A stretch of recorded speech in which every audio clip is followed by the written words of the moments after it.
bilhões de dólares tenha sido envenenado. Um colega é o principal suspeito do crime.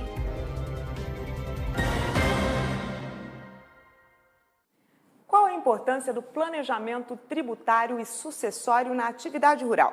Na série especial sobre direito no campo aqui no AgroMais, vamos falar sobre os impostos e os reflexos na herança dos produtores.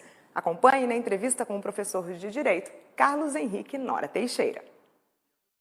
Olá, seja bem-vindo ao Direito no Campo. Hoje nós vamos falar sobre o planejamento tributário e sucessório nas propriedades rurais.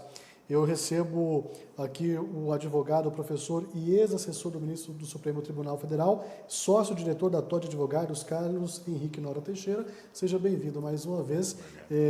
Para um tema não mais importante do que os outros, mas também não menos, é um tema que também muita evidência. Vou começar perguntando para você qual a importância do planejamento tributário. São muitos impostos que o produtor tem que pagar e precisa sim desse planejamento para não ter gastos excessivos, né? Sim, o produtor rural, assim como todo brasileiro, paga imposto demais. Se nós formos contabilizar o quanto de dias nós temos que trabalhar para pagar imposto, nós precisamos de uma cadeira para sentar.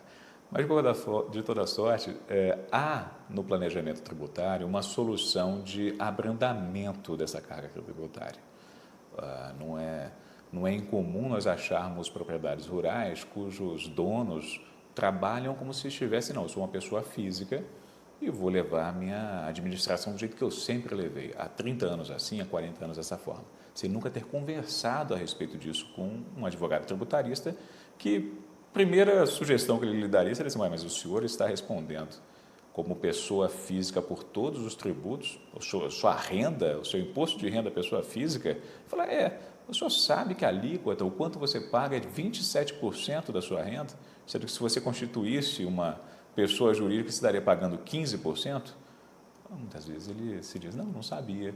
Isso é um pequeno passo para garantir a ele vamos dizer assim, um resultado muito positivo. Se você pegar, por exemplo, uma propriedade que gaste aí seus R$1 milhão, trabalhe com R$1 milhão e tem um lucro real ao final, separando aquilo que pagou, gastou, etc., o imposto e tudo, às vezes o proprietário vai ter uma renda ao final de 10% do que gerenciou o negócio. E trabalhando com uma noção de pessoa jurídica, teria ele 150%, bem mais do que ele teria resgatado enquanto pessoa física. Isso é um pequeno detalhe. Há outras circunstâncias também de constituição de uma empresa para gerenciar todo o negócio do produtor rural, uma holding que viabiliza, inclusive, uma sucessão muito mais tranquila e exitosa para os herdeiros daquele produtor rural. Bom, e vale ressaltar também que, uma vez que o produtor passa a operar como uma pessoa jurídica, até o acesso aos créditos foi ficando mais fácil. Ele tem uma leva de benefícios, né? Não só essa questão tributária também. Né? Inegavelmente. A discussão empresa é um diálogo muito mais facilitado do que indivíduo-empresa financiadora do outro lado. É inegável que haverá até as contas são processadas por profissionais distintos em bancos e instituições financeiras, o acesso é diferenciado e, evidentemente, um produtor rural que tenha ainda essa percepção de que a propriedade deve permanecer sob o seu controle enquanto pessoa física, ele não se nutre dos benefícios, por óbvio, das pessoas jurídicas. Bom, a gente torce para que esses impostos caiam, mas isso é uma coisa que está além só da nossa torcida, é algo que pode demorar muito para acontecer. Então o produtor precisa sim estar antenado a isso, focado para poder reduzir o mínimo possível de despesas. Né? Sim, e essa percepção de tentar pagar menos e viver como um empresário no Brasil é uma percepção assim, de quase de legítima defesa, né? De sobrevivência. Se fôssemos pagar tudo aquilo que é requerido pelo fisco, e digo mais, requerido na maioria das vezes de maneira indevida, todos os produtores quebrariam automaticamente. Então é importante sim ter uma ciência bem ampla e aprofundada do que se deve pagar, como pagar e o quanto pagar. O quanto para o produtor rural, que é o contribuinte, tem que ser o mínimo possível, até para ele poder expandir seus negócios e crescer. Bom, outro destaque que a gente tem no nosso Direito no Campo de hoje é a questão do planejamento sucessório. Também precisa ser planejado e pensado com antecedência, né, para não ter problemas lá no futuro. Sim, perfeitamente. Olha, no campo do planejamento sucessório, você tendo ele sido realizado com esmero, num tempo que ninguém está morrendo, todo mundo vivo, vai trazer benefícios sem fim para os produtores e seus herdeiros. A título de exemplo, no campo tributário, há um imposto que se paga quando eu vendo um imóvel a você. Eu pago o ITBI, é um imposto municipal e não é barato, é 2%, 4% do valor do imóvel. Agora, pessoa jurídica não paga esse imposto quando é transferido do particular, da pessoa física, a uma empresa. Então, se porventura, isso eu vou fazer uns adendos a essa observação, se porventura no município que não tem regulamentado ainda a cobrança de ITBI, que seria incidente caso houvesse uma legislação municipal, está isento de pagamento de ITBI aquele produtor rural que constituir uma empresa e transferir a sua propriedade rural a uma empresa. Ele não tem o pagamento de ITBI.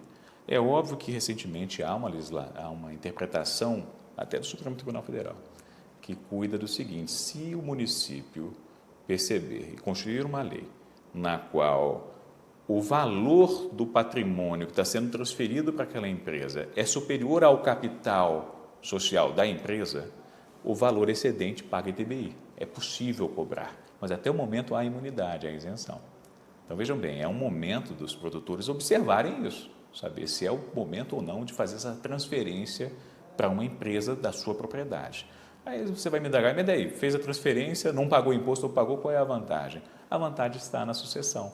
Porque quando você falece, Deus nos livre, que seja daqui a muito tempo, quando você falece, o patrimônio que você dispõe, se é físico, ele tem que ser, vamos dizer assim, tem que ser pago incidentalmente. Ele é o imposto de transmissão causa-mortes, que pode ser de 4%, 8% em determinados estados. Só que quando você transfere cotas sociais de uma empresa, ou seja, aquele imóvel não é mais particular de uma pessoa física, é de uma pessoa jurídica. Você transfere as cotas sociais e ali não há incidência desse imposto, porque não é um patrimônio físico. Compreendeu? Dentro do procedimento de sucessão hereditária, você tem, então, a manutenção daquela propriedade que responde, obviamente, pelo imposto de renda pessoa jurídica, mas na transferência, na sucessão, não se paga o imposto de transmissão causa-mortes. E isso é uma grande vantagem para que o patrimônio não tenha essa dilapidação perante o fisco. É um exemplo, assim, que eu digo, salutar e hiper recomendável a todos aqueles que pretendam garantir uma perpetuidade da sua empresa, do seu negócio rural.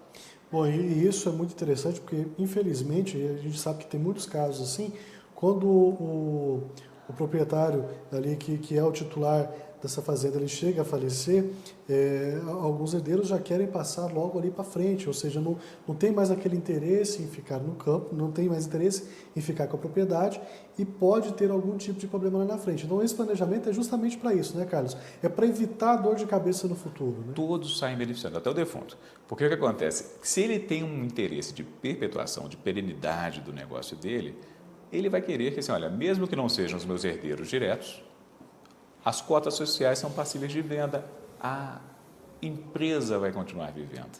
É óbvio que a gente está falando aqui com tranquilidade sobre um plano de projeto, mas incidentalmente, você vai ver o fisco lá querendo, o leão, né, querendo dar uma mordida no pedaço disso. E há a possibilidade de resistência.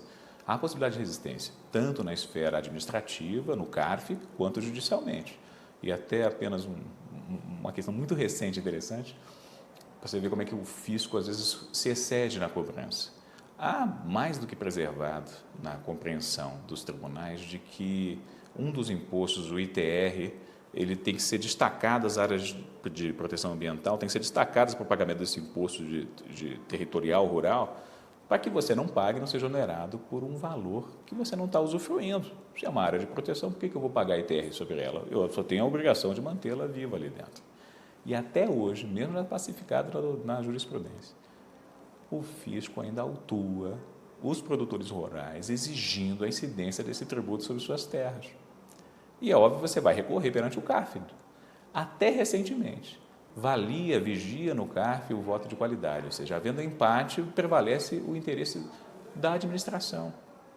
Agora não existe mais essa condição, ou seja, perante o CARF o voto de qualidade não existe mais, é o interesse do contribuinte que vai ser privilegiado, vai se dar um resultado positivo a ele. Mas você vê como é que são as coisas.